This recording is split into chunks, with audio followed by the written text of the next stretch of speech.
Welcome friends, study for નોલેજની economic શ્રેણીમાં આપનું હાર્દિક સ્વાગત છે. આજે આપણે ચર્ચા કરીશું અર્થશાસ્ત્રના એક મહત્વનો ક્ષેત્ર એટલે કે કૃષિ ક્ષેત્રના સવાલ જવાબો. તાજેતરમાં જ આપણે સ્ટડી ફોર નોલેજની ચેનલમાં આ કૃષિ ક્ષેત્ર પૂર્ણ કરેલું છે, જેના વિડીયોની લિંક હું ડિસ્ક્રિપ્શનમાં રાખું છું. જે પણ વિદ્યાર્થીઓ હજી પણ આ કૃષિ ક્ષેત્રનો અભ્યાસ બાકી હોય તે આ લિંક ઉપરથી અભ્યાસ કરી શકે છે. ધોરણ 12 બોર્ડની અંદર 10 માર્કના સવાલ જવાબો આ કૃષિ ક્ષેત્રમાંથી પૂછાતા હોય છે, તો ખૂબ જ ઇમ્પોર્ટન્ટ આ ચેપ્ટર છે. તો આજે આપણે મહત્વના સવાલ જવાબો આ જ ચેપ્ટરના જોવાના છે. આજે આપણે ચર્ચા કરીશું એમસીક્યુ અને એસક્યુ. સૌથી વધારે માર્ક કપાવવાની શક્યતા આ એમસીક્યુ અને શોર્ટ ક્વેશ્ચનમાં છે. બંને એક માર્કની અંદર પૂછાય એવી વસ્તુઓ છે. નોટબુક પણ સાથે રાખીશું. આજે જે પણ સવાલ જવાબો આપણે ડિસ્કસ થશે એ આપણે નોંધતા જાશું, જેથી કરીને બોર્ડની એક્ઝામ સુધી આપણે તેને કંઠસ્થ કરી શકીએ. શરૂઆત કરીએ એમસીક્યુ થી. પહેલો એમસીક્યુ જોઈએ. 2011 ની વસ્તી ગણતરી મુજબ કેટલા ટકા વસ્તી ગ્રામ્ય વિસ્તારોમાં વસવાટ કરે છે? ચલો, પહેલો જ એમસીક્યુ વસ્તી રિલેટેડ છે. ગ્રામ્ય વિસ્તારમાં કેટલા ટકા વસ્તી હાલના સમયની અંદર વસવાટ કરે છે? છેલ્લી વસ્તી ગણતરી આપણી 2011 ની અંદર થયેલી છે, તો એને અનુરૂપ સવાલનો જવાબ આપવાનો છે. 4 ઓપ્શન આપેલા છે: 68.8%, 72%, 60% કે 74%. સાચો જવાબ આવશે 68.8%. વસ્તી હજી પણ આપણા દેશની અંદર ગ્રામ્ય વિસ્તારોમાં વસવાટ કરે છે અને એનો મુખ્ય આધાર ખેતી ક્ષેત્ર રહેલો છે. તો પહેલાનો જવાબ આવશે 68.8%. બીજો ક્વેશ્ચન છે, ખેતી ક્ષેત્રમાં વર્ષ 2011-12 રાષ્ટ્રીય આવકનો ફાળો કેટલો હતો? ચાલો, રાષ્ટ્રીય આવકનો ફાળો પૂછેલો છે. ખાસ ધ્યાન રાખજો, રાષ્ટ્રીય આવક અને રોજગારી બંને વસ્તુ આ ચેપ્ટરની અંદર રહેલી છે. તો બોર્ડમાં જ્યારે પણ પૂછાય ત્યારે ઉતાવળ કરવાની નથી. ખાસ તપાસવાનું છે કે ખેતી ક્ષેત્રમાં રાષ્ટ્રીય આવકનો ફાળો પૂછેલો છે કે રોજગારી પૂછેલી છે. આંકડા આપેલા છે: 53.1%, 42.3%, 13.9% અને 59.9%. આ બધા જ આંકડા આપણે જાણીતા લાગશે, એટલા માટે સાચો જવાબ આપણે ફાઇન્ડ કરવાનો છે. તો 2011-12 રાષ્ટ્રીય આવકનો ફાળો 13.9% જેટલો હતો. બીજા પણ જે આંકડા આપેલા છે એ પણ આંકડા આપણે વ્યવસ્થિત જાણી લેવા પડે. તો પેલો જે આંકડો 53.1% જે આપેલો છે એ ખરેખર 1950-51 ની રાષ્ટ્રીય આવકનો ફાળો આપણો કૃષિ ક્ષેત્રનો રહેલો છે. બીજો ઓપ્શન જે 42.3 રહેલો છે એ 1970-71 ની આપણી રાષ્ટ્રીય આવકમાં કૃષિ ક્ષેત્રનો ફાળો જેટલો હતો એ દર્શાવે છે. જ્યારે 59.9% એ માત્ર ભમરાવવા માટે આંકડો રાખેલો છે. બરાબર. તો ખાસ જે પણ 4 ઓપ્શન આપેલા છે એ 4 ઓપ્શનનો વ્યવસ્થિત અભ્યાસ કરવો જરૂરી છે, જેથી કરીને તમે એક સાથે એક જ એમસીક્યુ માંથી બીજા પણ સવાલ જવાબો છે એ યાદ રાખી શકતા હોય છો. ચાલો, ત્યારબાદ આપણે ચર્ચા કરીએ ત્રીજા એમસીક્યુ ની. ત્રીજો એમસીક્યુ કંઈક આ પ્રકારે બને છે: વર્ષ 2014-15 ના અંદાજો પ્રમાણે ખેતી ક્ષેત્રમાં રોજગારી મેળવતા લોકોનું પ્રમાણ કેટલું હતું? પહેલા આપણે જોયું રાષ્ટ્રીય આવકમાં ફાળો. હવે આપણે ચર્ચા કરવાની છે રોજગારીમાં કેટલા લોકોનું પ્રમાણ કૃષિ ક્ષેત્રમાં રહેલું છે. તો આપણે ખ્યાલ છે હાલના સમયની અંદર કૃષિ ક્ષેત્ર સૌથી વધારે રોજગારી આપે છે, અને એ પ્રમાણ કેટલું છે? તો કે 49% જેટલું પ્રમાણ 2014-15 કૃષિ ક્ષેત્રમાંથી રહેલું છે. હવે ધારો કે અહીંયા સાલ બદલી જાય અને 1950-51 થઈ જાય તો જવાબ આવી જશે 72%. તો આ પણ ખાસ ધ્યાન રાખવાનું કે કયા વર્ષની અંદર રોજગારી પૂછેલી છે. 2014-15 49%, જ્યારે આઝાદી સમયે એટલે કે 1950-51 ની અંદર ભારત દેશમાં 72% લોકો છે એ કૃષિ ક્ષેત્રમાંથી રોજગારી મેળવતા હતા. તો આ પણ ખાસ ધ્યાન રાખવાનું. હજી ક્યારેય 26% કે 24% સુધી કૃષિ ક્ષેત્ર પહોંચેલું નથી. આ 26% અને 24% આપણે ઉદ્યોગ ક્ષેત્રની અંદર જોવાનું થશે. ચાલો ચોથો MCQ, નાબાર્ડ બેંકની રચના કયા વર્ષમાં થઈ હતી? નાબાર્ડ બેંક એ કૃષિ ક્ષેત્રની મધ્યસ્થ બેંક તરીકે પણ ઓળખીએ છીએ. તો આ બેંકની સ્થાપના ભારતની અંદર કયા વર્ષની થયેલી છે એ દર્શાવવાનું છે. તો સાચો જવાબ જોવા મળે છે 1982. ડ ઓપ્શન. 1982 ની અંદર ભારતની અંદર કૃષિ ક્ષેત્રની મધ્યસ્થ બેંક એવી આ નાબાર્ડની રચના થયેલી હતી. આ MCQ ઉપરથી જ નાબાર્ડ શબ્દ આવે એટલે નાબાર્ડને રિલેટેડ બીજી પણ વસ્તુ આપણે યાદ કરી લેવાની છે. નાબાર્ડ એ એકમાત્ર એવી સંસ્થા છે કે ખેડૂતોને રિસર્ચ કરવાની અંદર મદદ કરે છે. આ ઉપરાંત અધૂરી રહેલી જે પણ સિંચાઈ યોજનાઓ છે એ પણ પૂર્ણ કરવાનું કામ નાબાર્ડ દ્વારા કરવામાં આવે છે. નાબાર્ડનું ફૂલ ફોર્મ પણ આપણે યાદ રહેવું જોઈએ. નાબાર્ડની સાથે જ બીજી 2 બેંકોની પણ રચના કરેલી હતી, RRBS અને LDBS. તો એક MCQ માંથી તમે ઘણી બધી વસ્તુ યાદ રાખી શકો છો. હજી પણ ઘણી બધી બીજી પણ સાલ આપેલી છે અને ચેપ્ટરની અંદર આ સાલનો પણ ક્યાંક ને ક્યાંક ઉલ્લેખ થયેલો હોય છે. એમાં ચેપ્ટરમાં આવેલી એક સાલ એટલે કે 1969. અને આ 1969 ની સાલ ની અંદર જ બેંકોનું રાષ્ટ્રીયકરણ કરવામાં આવેલું હતું, જેથી કરીને ખાનગી ક્ષેત્રે જેટલું પણ ધિરાણ આપે છે આ ધિરાણનો વ્યાપ ઘટતો જાય અને સરકારમાંથી ધિરાણની પ્રાપ્તિ થતી જાય. 1947માં આપણો ભારત દેશ આઝાદ થયેલો હતો, એટલા માટે આ 4 જે પણ સાલ આપેલી છે એમાંથી પણ આપણે બીજા નવા MCQ બનાવી શકીએ. ચાલો ત્યારબાદ જોઈએ 5મો MCQ. હરિયાળી ક્રાંતિનો ભારતમાં સર્વાંગીપણે ઉપયોગ કયા વર્ષથી શરૂ થયેલો છે? ખાસ બસ જો આ જ MCQ માં સૌથી વધુ મિસ્ટેક થવાની શક્યતા રહેલી છે, કારણ કે હરિયાળી ક્રાંતિની શરૂઆત થઈ હતી 1961માં. પરંતુ જ્યારે શબ્દ આપણે મૂકી દઈ સર્વાંગીપણે એટલે કે આખા ભારત દેશની અંદર ક્યારથી હરિયાળી ક્રાંતિની શરૂઆત થઈ હતી આ વસ્તુ પૂછેલી છે. તો આપણે ખ્યાલ છે કે સમગ્ર ભારતની અંદર હરિયાળી ક્રાંતિ લાગુ પાડવામાં આવેલી હતી 1966 થી. તો હરિયાળી ક્રાંતિ ખરેખર શરૂઆત કયા વર્ષથી થઈ હતી? તો શરૂઆત આપણે 1961 થી કહી શકાય. અને માત્ર ત્યારે 7 જ જિલ્લાઓની અંદર એક પાયલટ પ્રોજેક્ટ તરીકે આ હરિયાળી ક્રાંતિનો ઉપયોગ કરવામાં આવેલો હતો. એટલા માટે ખાસ ધ્યાન રાખવાનું, જો સર્વાંગીપણે શબ્દનો ઉલ્લેખ કરેલો હોય તો જવાબ આવશે 1966. આપણા પ્રીવિયસ લેક્ચરની અંદર પણ આ MCQ question of the day ની અંદર આપણે રાખેલો હતો. ઘણા બધા વિદ્યાર્થીઓએ 1966 જવાબ આપેલો હતો, અમુક વિદ્યાર્થીઓએ 1961 નો પણ ઉલ્લેખ કરેલો હતો. તો હવેથી આ ભૂલ ના થાય એ પણ આપણે જોઈશું. ત્યારબાદની 2 સાલ આજે આપણે લખેલી છે 1969 કે જ્યારે બેંકોનું રાષ્ટ્રીયકરણ થયું, અને બીજી સાલ છે 1991. આ 1991 ની સાલ પણ આપણા માટે ખૂબ જ મહત્વ ધરાવે છે, કારણ કે ભારત દેશની અંદર જે પણ આર્થિક સુધારાઓ થયેલા છે એ આ 1991 સાલની અંદર થયેલા છે. ચાલો તો આ 5મા MCQ માંથી આપણે આટલી માહિતી મેળવી શકીએ. ત્યારબાદ 6થો MCQ, આ પણ ખૂબ મહત્વનો MCQ. ભારતમાં જંતુનાશક દવાઓનો પ્રતિ હેક્ટર વપરાશ કેટલો છે? 1 હેક્ટર દીઠ ભારતમાં કેટલા ટકા, કેટલા કિલોગ્રામ દવાનો ઉપયોગ ભારતીય ખેડૂત દ્વારા કરવામાં આવે છે તે આપણે ફાઇન્ડ કરવાનું છે. 4 ઓપ્શન આપેલા છે, 1/2 કિલો, 2.5 કિલો, 6.6 કિલો કે 7 કિલો.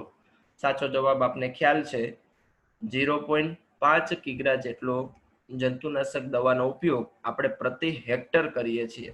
ખાસ ધ્યાનમાં એ રાખવાનું કે અહીં આપણે જે પણ ગણતરી કરેલી છે તેમાં જમીન રાખેલી છે પ્રતિ હેક્ટર, બરાબર, નથી વીઘામાં કે નથી એકરમાં.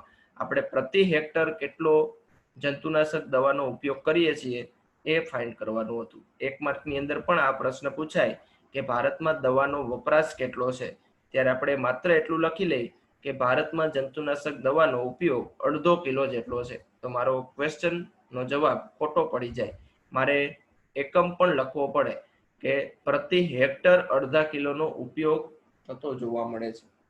ચાલો આ જ MCQ ના ઓપ્શનમાં હજી બીજા 3 રાખેલા છે જવાબ, તો એના પણ આપણે અભ્યાસ કરીએ કે 2.5 કિલોનો ઉપયોગ કયા દેશની અંદર થાય છે, 6.6 કિલોનો ઉપયોગ કયા દેશની અંદર થાય છે અને 7 કિલોનો ઉપયોગ કયા દેશની અંદર જોવા મળે છે. 2.5 કિલો ઉપયોગ થાય છે યુરોપની અંદર, 6.6 કિલોગ્રામનો વપરાશ થાય છે કોરિયામાં અને 7 કિલોનો ઉપયોગ અમેરિકાના દેશની અંદર આ જંતુનાશક દવાનો વપરાશ થાય છે. એટલા માટે ભારત કરતા ત્યાં કૃષિ ક્ષેત્રની ઉત્પાદકતા વધારે જોવા મળે છે. તો એક MCQ માંથી આપણે બીજા 4 MCQ ની વિગત મેળવી લીધેલી છે. આ જ રીતે MCQ સોલ્વ કરતા જવા, જેથી કરીને તમારા નોલેજની અંદર ઘણો બધો વધારો થઈ શકે. ચાલો ત્યારબાદ મહત્વનો 7મો MCQ આપણે તપાસીએ. ભારતમાં કૃષિ સંશોધન કરતી સંસ્થા કઈ છે? ચાલો હવે એ તપાસવાનું છે કે કૃષિ સંશોધન કઈ સંસ્થા કરે છે. તો એકમાત્ર સંસ્થા એવી છે ભારતની અંદર કે જે કૃષિ સંશોધન કરે છે. 4 ઓપ્શન આપેલા છે: ICAR, CIBRC, પ્રાદેશિક ગ્રામીણ બેંકો અને RBI.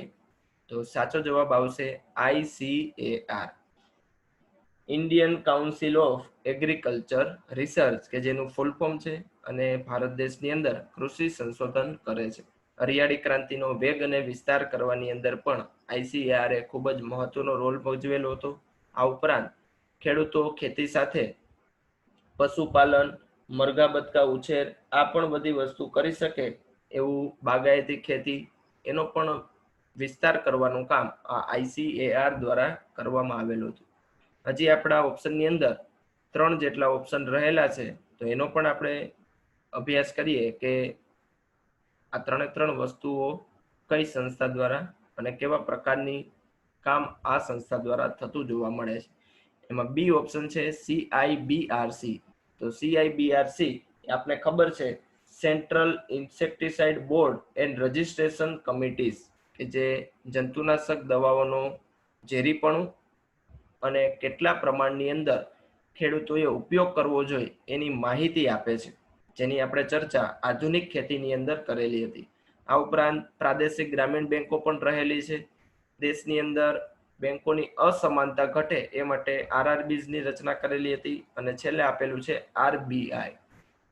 અને RBI આપને ખ્યાલ જ છે, બધી જ બેંકોની બેંક અને ભારતની મધ્યસ્થ બેંક તરીકે પણ ઓળખીએ છીએ. તો આ 4 ઓપ્શન અને આપણો સાચો જવાબ હતો એ. ચાલો MCQ આપણે 7 જેટલા જોયા. ત્યારબાદ આપણે ચર્ચા કરીએ હવે SQ ની. SQ 1 માર્કની અંદર બોર્ડમાં પૂછાતા હોય છે. 1 માર્કની અંદર પૂછાતા ક્વેશ્ચનની અંદર જો એક નાનકડી પણ મિસ્ટેક થતી જોવા મળે તો આપણો 1 માર્ક ગુમાવીએ છીએ. એટલા માટે આ SQ ને આપણે રોકડિયો ક્વેશ્ચન તરીકે પણ ઓળખી શકીએ. ચાલો પહેલો SQ જોઈએ. તો ભારતમાં બીજી પંચવર્ષીય યોજના ક્યારે શરૂ થઈ હતી? તો આપણે બધાને ખ્યાલ છે કે બીજી પંચવર્ષીય યોજનાઓ 1956માં શરૂ થયેલી હતી. ભારતમાં બીજી પંચવર્ષીય યોજના 1956માં શરૂ થઈ હતી. પ્રથમ પંચવર્ષીય યોજના એટલે કે આયોજનની શરૂઆત ભારત દેશની અંદર 1951 થી થઈ હતી. અને 1951 થી 1956 સુધી આ પ્રથમ પંચવર્ષીય યોજના રહેલી હતી. ત્યારબાદ 1956 થી બીજી પંચવર્ષીય યોજનાની શરૂઆત થઈ હતી. આ ઉપરાંત આપણે બીજી પંચવર્ષીય યોજના વિશે પણ થોડી ઘણી માહિતી જોઈએ તો ભારતે આ બીજી પંચવર્ષીય યોજનાથી જ ઔદ્યોગિકરણની શરૂઆત કરેલી હતી. એટલે એવું કહી શકાય કે બીજી પંચવર્ષીય યોજના એ મોટા પાયાના ઉદ્યોગો માટે રજૂ કરવામાં આવેલી હતી. જ્યારે પ્રથમ પંચવર્ષીય યોજના છે એ માત્ર ખેતી ક્ષેત્રના વિકાસ માટે રહેલી હતી. આજે ભારત દેશની અંદર ગરીબી, બેરોજગારી જે જોવા મળે છે એના પાછળ આપણે બીજી પંચવર્ષીય યોજનાને પણ કારણભૂત માની શકીએ. તો બીજી પંચવર્ષીય યોજના એ ભારતમાં 1956 થી શરૂ કરવામાં આવેલી હતી. જવાહરલાલ નહેરુ ત્યારે આપણા વડાપ્રધાન હતા આ બીજી પંચવર્ષીય યોજના રજૂ કરવા સમયે.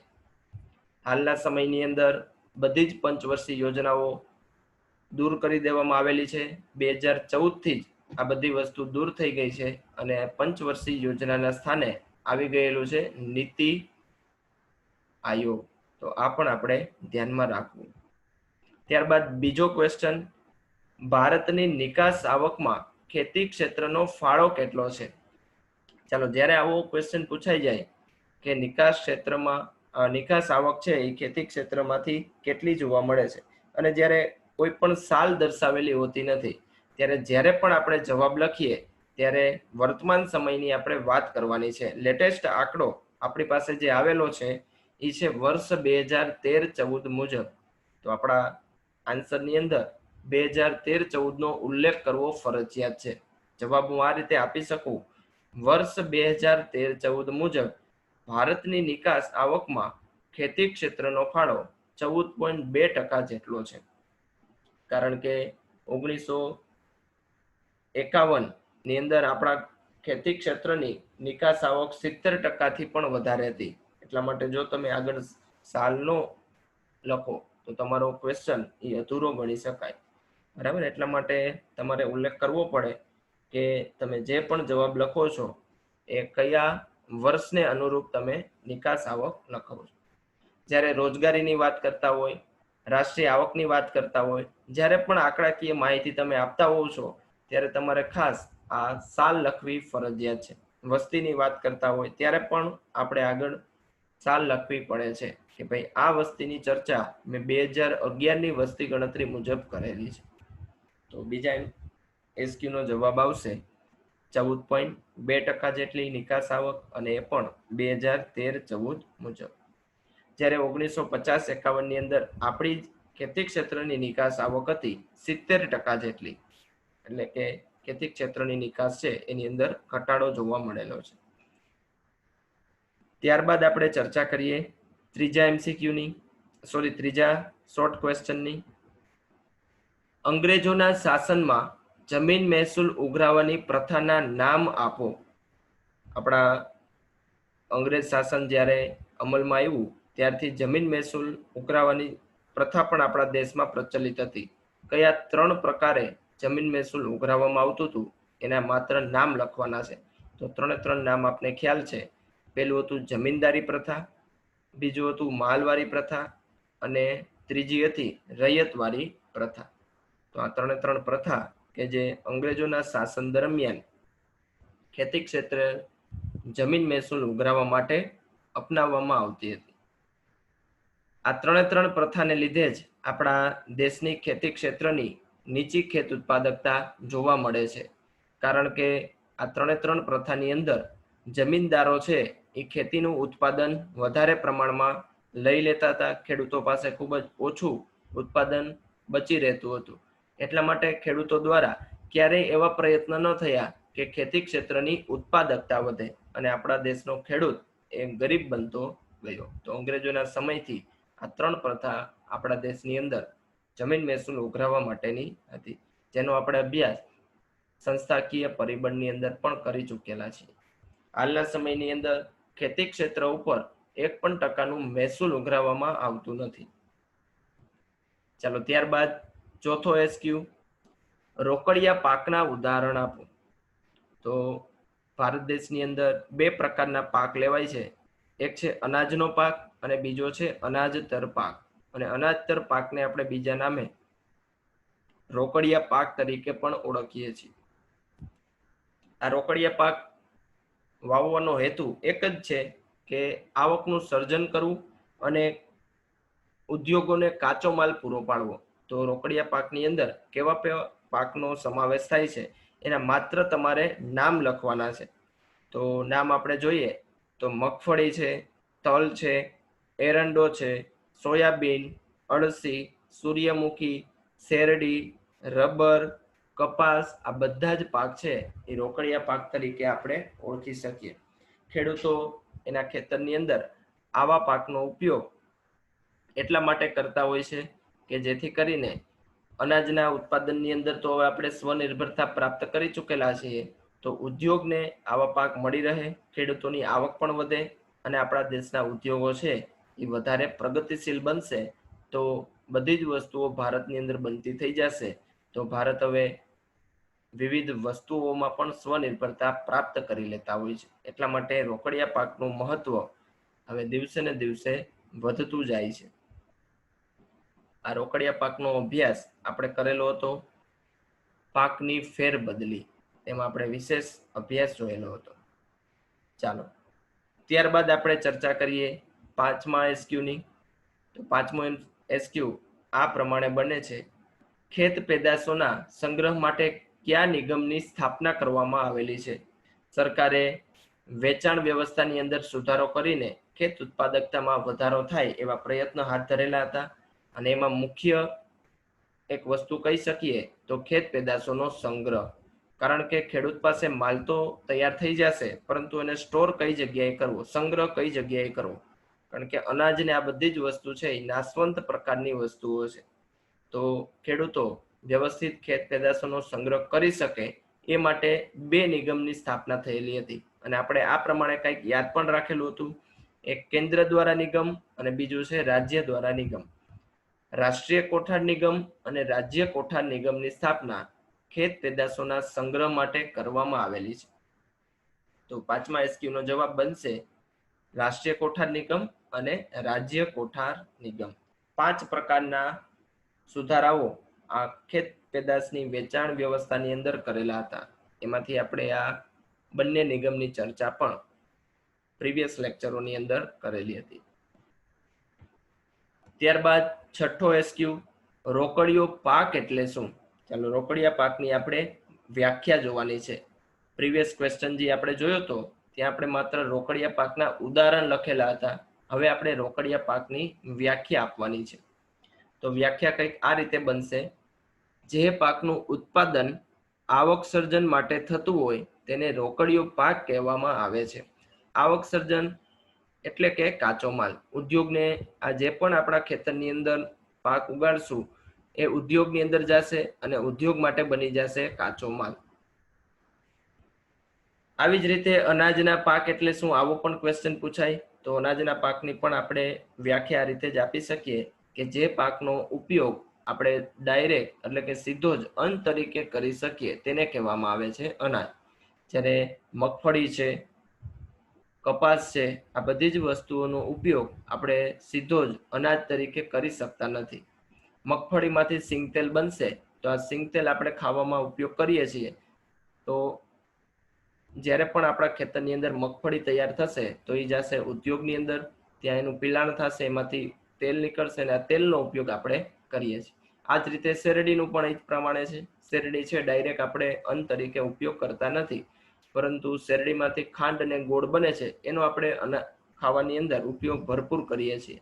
તો શેરડી સીધી જશે ઇન્ડસ્ટ્રીઝની અંદર, ત્યાં એમાંથી ખાંડ બનશે અને ગોળ બનશે, એનો ઉપયોગ આપણે અનાજ તરીકે ખાવામાં ઉપયોગ કરીએ છીએ. તો રોકડિયો પાક એટલે એવો પાક કે જે પાકનું ઉત્પાદન આવક સર્જન અથવા તો ઉદ્યોગના કાચા માલ માટે થતું હોય તેને આપણે કહી શકીએ. ત્યારબાદ આપણે ચર્ચા કરીએ સાતમા એસક્યુની. નાબાર્ડનું પૂરું નામ જણાવો. આપણા 8મા ચેપ્ટરની અંદર 4 જેટલા જુદા જુદા સંસ્થાઓના નામ દર્શાવેલા છે. તો 1 માર્કની અંદર બોર્ડમાં આવા ક્વેશ્ચન વખતો વખત પૂછાતા જ આવે છે કે આ સંસ્થાનું નામ આપો, આનું પૂરું નામ જણાવો. એમસીક્યુમાં પણ આ પ્રકારના ક્વેશ્ચન રહેલા હોતા હોય છે. એક શબ્દની પણ જો મિસ્ટેક આની અંદર કરવામાં આવે તો આપણો 1 માર્ક આની અંદર ગુમાવતા હોય છે. એટલા માટે આવા જે પણ ફૂલ ફોર્મ રહેલા છે એનો આપણે કંઠસ્થ કરી લેવા જોઈએ. ચાલો અહીંયા આપણે પૂરું નામ આપવાનું છે નાબાર્ડનું. નાબાર્ડની અંદર ભૂલ થવાની શક્યતા પૂરેપૂરી છે. એટલા માટે આપણે એક ટેકનિક રાખેલી હતી યાદ રાખવા માટે. NA આ શબ્દને આપણે અંડરલાઈન કરી લેવો અને એને ઉપરથી બનાવવાનું છે નેશનલ. કારણ કે આ નાબાર્ડની અંદર એગ્રીકલ્ચર શબ્દ પણ રહેલો છે. ચાલો પૂરું નામ થશે national bank four agriculture and rural development. તો એને ઉપરથી બનાવવાનો છે નેશનલ, બી ઉપરથી બેંક, એ ઉપરથી એગ્રીકલ્ચર, આર ઉપરથી રૂરલ અને ડી ઉપરથી ડેવલપમેન્ટ. જો એને નીચે અંડરલાઈન નહીં કરો તો તમારે સીધું જ નેશનલ એગ્રીકલ્ચર આવો ઉલ્લેખ થઈ જશે, એટલા માટે NA ઉપરથી નેશનલ શબ્દ યાદ રાખવાનો છે. ચાલો બીજો હજી આ જ પ્રકારનો ક્વેશ્ચન, એટલે કે CIBRC નું પૂરું નામ જણાવો. તો CIBRC નું પૂરું નામ આપણે ખ્યાલ છે, central insecticide board and registration committee. ચાલો અહીંયા ખાસ ધ્યાન રાખવાનું છે કમિટીના સ્પેલિંગમાં. કમિટીમાં 3 વખત ડબલ શબ્દનો ઉપયોગ થયેલો છે, MM, T અને E. એક વખત જીપીએસસી ની એક્ઝામની અંદર પણ આ પ્રકારનો ક્વેશ્ચન પૂછાયેલો હતો, કમિટીનો સાચો સ્પેલિંગ નીચેનામાંથી કયો છે? કારણ કે ખૂબ જ કન્ફ્યુઝેબલ આનો સ્પેલિંગ છે. 3 વખત 3 વર્ડનો 2 વખત ઉપયોગ થાય છે, બરાબર. 3 શબ્દનો ઉપયોગ છે એ 2 વખત થતો જોવા મળે છે, MM, T અને E. તો CIBRC નું પૂરું નામ થઈ ગયું. ત્યારબાદ હજી એક આવો જ SQ, ICAR નું પૂરું નામ જણાવો. એગ્રીકલ્ચર માટેની સંશોધન કરતી આ સંસ્થા, જેનું પૂરું નામ Indian council of agriculture research. જ્યારે પણ પૂરા નામ લખતા હોવ છો ત્યારે જે શબ્દ ઉપરથી પૂરું નામ બને છે એને કેપિટલ શબ્દ તમારે રાખવાનો છે. જેમ કે I ઉપરથી બનશે ઇન્ડિયન, C ઉપરથી બનશે કાઉન્સિલ, તો કાઉન્સિલનો C પણ કેપિટલ આવશે. એગ્રીકલ્ચર એ ઉપરથી બનશે તો એગ્રીકલ્ચરનો A કેપિટલ. R ઉપરથી આવશે રિસર્ચ, તો રિસર્ચનો R પણ કેપિટલ. તો જ્યારે પણ આવા પૂરા નામ તમે લખતા હોય ત્યારે આ ગ્રામેટિકલ મિસ્ટેક ના થાય એનું પણ આપણે સચોટતા ધ્યાનમાં રાખવાની છે. ચાલો હજી એક આવો જ SQ જોઈએ તો LDBS. આનો ઉલ્લેખ પણ આપણી બુકની અંદર આવેલો હતો. નાબાર્ડની સાથે સાથે 2 પ્રકારની સંસ્થાઓ શરૂ કરેલી હતી, RRBS અને LDBS. RRBS નો અભ્યાસ તો આપણે ચોથા ચેપ્ટરની અંદર પણ કરી ચૂકેલા છીએ, પરંતુ LDBS આપણા માટે નવું છે. તો LDBS નું ફૂલ ફોર્મ થાય છે લેન્ડ ડેવલપમેન્ટ બેંક. જમીન સુધારણા માટે જે પણ બેંકની સ્થાપના કરવામાં આવેલી છે એને આપણે લેન્ડ ડેવલપમેન્ટ બેંક તરીકે પણ ઓળખી શકીએ છીએ. L ઉપરથી લેન્ડ, D ઉપરથી ડેવલપમેન્ટ અને B ઉપરથી બેંક્સ.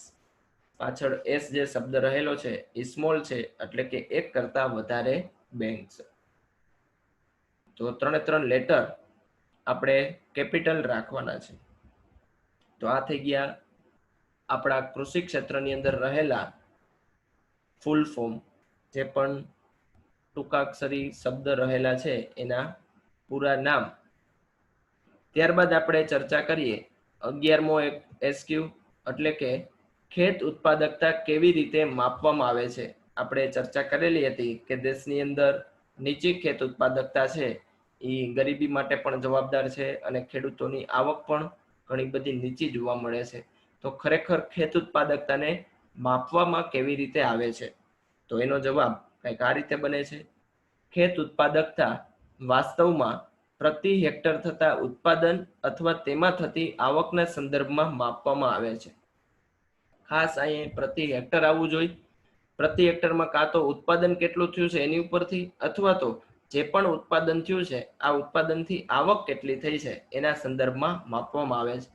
એક એક્ઝામ્પલ આપું તો ધારો કે 1 હેક્ટરની અંદરથી મગફળીનું ઉત્પાદન થયું છે 100 મણ, તો હું એમ કહી શકું કે ખેત ઉત્પાદકતા છે 100 મણ.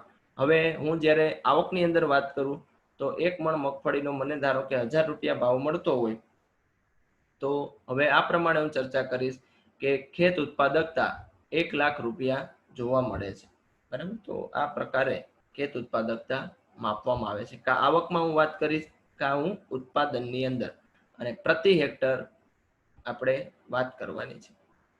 ચાલો આજના લેક્ચરનો છેલ્લો SQ, CIBRC નો મુખ્ય હેતુ જણાવો.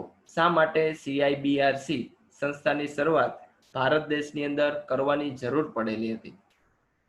તો એનો મુખ્ય હેતુ એ ભારતના ખેડૂતોને જંતુનાશક દવાઓના જુદા જુદા પ્રકારો અને તેના ઝેરીપણા વિશેની માહિતી આપવાનો છે.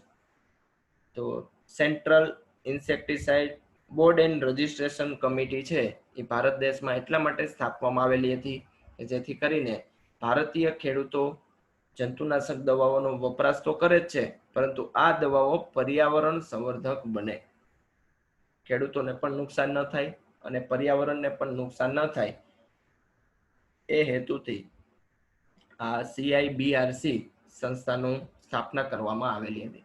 આવા હજી ઘણા બધા MCQ અને SQ આપણે આ ચેપ્ટરમાંથી બની શકે એમ છે, પરંતુ મહત્વના જે પણ પૂછાય એવા ઇમ્પોર્ટન્ટ અને આપણે યાદ રાખવા જેવા SQ અને MCQ હતા એ આજના લેક્ચરની અંદર આપણે આવરી લીધેલા છે. આના પછી જે પણ 2 માર્કના, 3 માર્કના કે 5 માર્કના ક્વેશ્ચન આવશે એમાંથી પણ ઘણા બધા જે બાકી રહેલા 1-1 માર્કના પ્રશ્ન છે એ સમાવિષ્ટ થઈ જતા હશે, એટલા માટે મેં એનો ઉલ્લેખ કરેલો નથી. તો આજે 12 જેટલા SQ અને 7 જેટલા MCQ ચર્ચા કરેલી છે. નોટબુકમાં નોંધી લેવા, જેથી કરીને બોર્ડના એક્ઝામ સુધી આ બધી જ વસ્તુઓ આપણે યાદ રાખી શકીએ, કારણ કે બોર્ડની એક્ઝામ હજી ઘણી વાર છે, ત્યાં સુધીમાં આ બધી જ વસ્તુ ભૂલાઈ શકે એમ છે, એટલા માટે આ બધી જ વસ્તુ આપણે યાદ રાખી લેવી. ચાલો, તો આજનો લેક્ચર અહીં આપણે પૂર્ણ કરી છીએ. હવે આપણે જ્યારે પણ મળીશું સ્ટડી ફોર નોલેજમાં, ત્યારે એક નવા જ ચેપ્ટરની આપણે શરૂઆત કરવાના છીએ, અને ખેતી ક્ષેત્ર જેવું જ આ એક નવું ક્ષેત્ર એટલે કે ઉદ્યોગ ક્ષેત્ર.